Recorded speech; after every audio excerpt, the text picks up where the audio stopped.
Video शुरू करने से पहले आपको बता दें कि यदि अभी तक आपने हमारे चैनल को सब्सक्राइब नहीं किया है तो अभी कर लें और साथ में नोटिफिकेशन घंटी को भी दबाएं ताकि हमारी वीडियो सबसे पहले आप तक पहुंच सके। बंधुओं, धर्म ही पृथ्वी को धारण करने वाला है। जो व्यक्ति धर्म के संबंध में थोड़ा भी गलत सही कह देता है वह जीवन को डांवाडोल कर देता है। धर्म ही हर इंसान को धारण किए हुए है। तुम्हें ही नहीं बल्कि सारा जो अस्तित्व है उसे धर्म धारण किए हुए है। इसलिए धर्म के संबंध में यदि कुछ पता हो तो ही कहना चाहिए, अन्यथा चुप रहना ही बेहतर होता है। क्योंकि धर्म के संबंध में थोड़ी सी कही गई गलत बात जन्मों जन्मों तक जीवन को भटका देती है, जिंदगी को अस्त व्यस्त कर देती है। बंधुओं, गुरु हमेशा शिष्य की प्यास को जगाता है। जो सही गुरु होता है वह कभी किसी की प्यास नहीं बुझाता, वह तो प्यास को जगा देता है।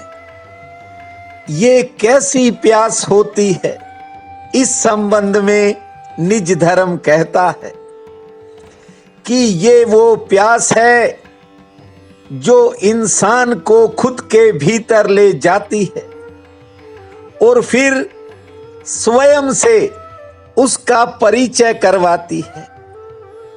धर्म के संबंध में जानना कोई छोटा काम नहीं है। यह कोई छोटा पुर्जा नहीं है जिसे फिर आसानी से बदला जा सकता है।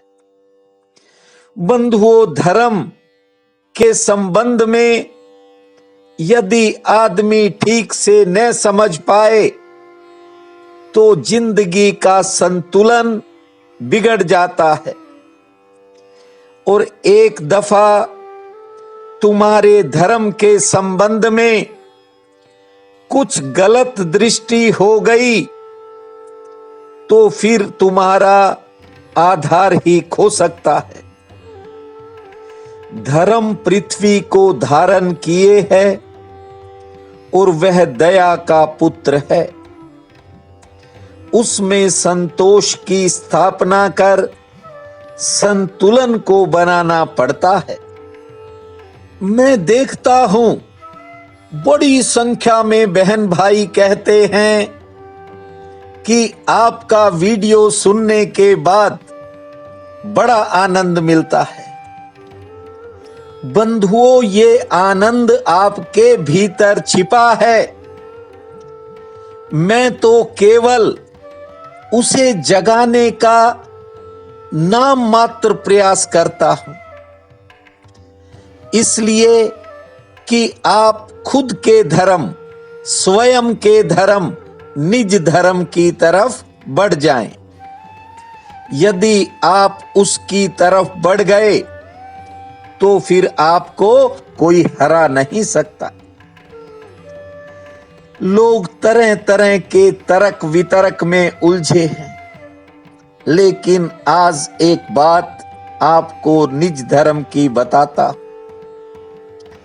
जो निज धर्म को जान लेता है उसको हराना बड़ा कठिन होता है, क्योंकि दूसरे लोग तर्क देते हैं, तर्क से हरा देते हैं, लेकिन निज धर्म को किसी तर्क से तोड़ा नहीं जा सकता।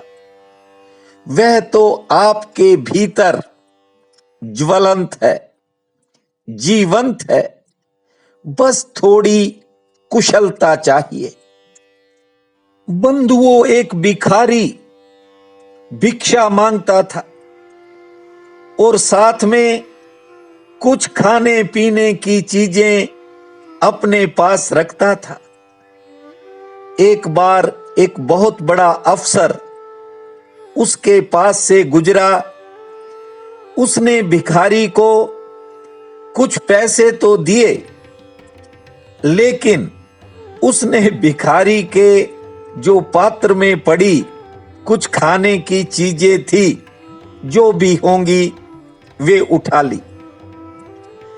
उस अधिकारी ने कहा कि मैं एक व्यापारी हूं और बिना कुछ लिए किसी को कुछ देता नहीं हूं।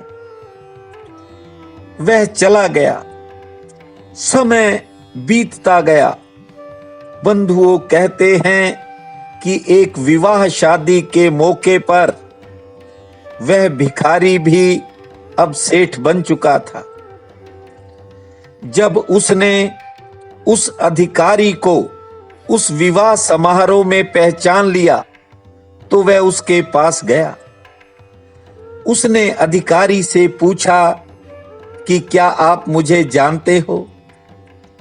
अधिकारी ने कहा कि मैंने आपको नहीं पहचाना। अब भिखारी भी अच्छे कपड़े सूटेड बूटेड हो चुका था। भिखारी ने उसे याद करवाया कि आपने एक बार कुछ पैसे मेरे भिक्षा पात्र में डाले थे और उसके एवज में आपने खाने पीने का कुछ सामान उठा लिया था और कहा था कि मैं व्यापारी हूं, बिना कुछ लिए कुछ देता नहीं हूं। अधिकारी को बात याद आई। अधिकारी ने कहा, ठीक कहा, लेकिन तुम यहां क्या कर रहे हो? जानते हो भिखारी ने क्या कहा? उसने कहा कि जिसके यहां ये विवाह शादी का समारोह हो रहा है, आज वो मेरे कारोबार में मेरा हिस्सेदार है। अधिकारी ने पूछा, अरे तुम सड़क पर बैठकर भिक्षा लेने वाले इतने ऊंचे मुकाम तक कैसे पहुंच गए?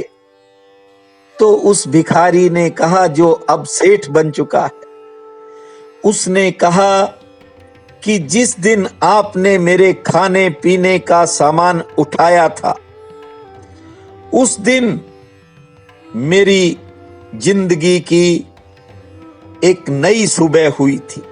मेरा जीवन बदल गया था। जानते हो, मैंने उस दिन के बाद भीख नहीं मांगी और काम करना शुरू कर दिया। उसने अधिकारी से कहा कि आपने मेरे आत्मसम्मान को जगा दिया था। सो बंधुओं, आदमी की जिंदगी में आत्मसम्मान एक बहुत बड़ी ताकत रखता है। उसका जादुई असर होता है और मैं प्रतिदिन आपके आत्मसम्मान को जगाने का प्रयास करता हूं। मैं दूसरे चैनलों की तरह न तो कोई ग्रहों का नाम लेकर किसी को डराता हूं और ना ही ये मेरा काम है।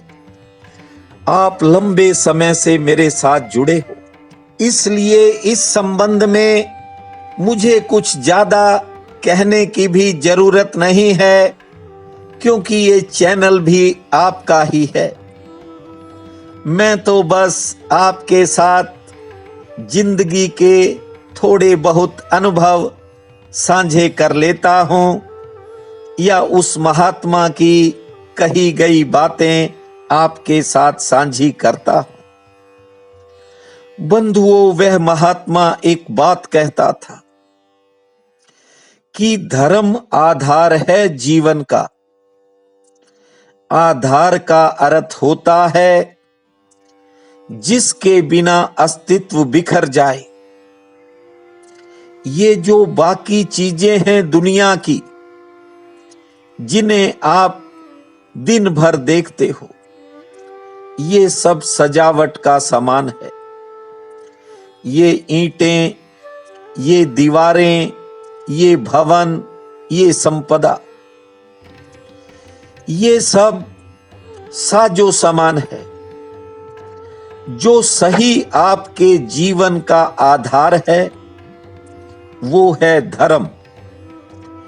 धर्म का अर्थ ही होता है कि स्वभाव का जो आखिरी सूत्र है उसे धर्म कहते हैं। जैसे आग का गर्म होना स्वभाव है, यदि आग ठंडी हो जाए तो फिर वह आग नहीं रहती। सूरज यदि प्रकाश न दे तो वह सूरज नहीं रहता। सूरज का प्रकाश देना स्वभाव है। प्रकाशहीन सूरज को क्या सूरज कह सकते हैं? उसने धर्म खो दिया, अपना गुण खो दिया, जिसने अपने स्वभाव को खो दिया। बंधुओं, नमक अगर अपना नमकीनपन खो दे तो तुम उसे कैसे नमकीन बनाओगे? परमात्मा ने हमको मनुष्य बनाया है, ये बात अलग है कि सबका अपना अलग स्वभाव है, अपना अपना निज धर्म है। जिस प्रकार गर्म होना आग का स्वभाव है, उसी तरह मनुष्य का जीवन के प्रति सजग होना स्वभाव है।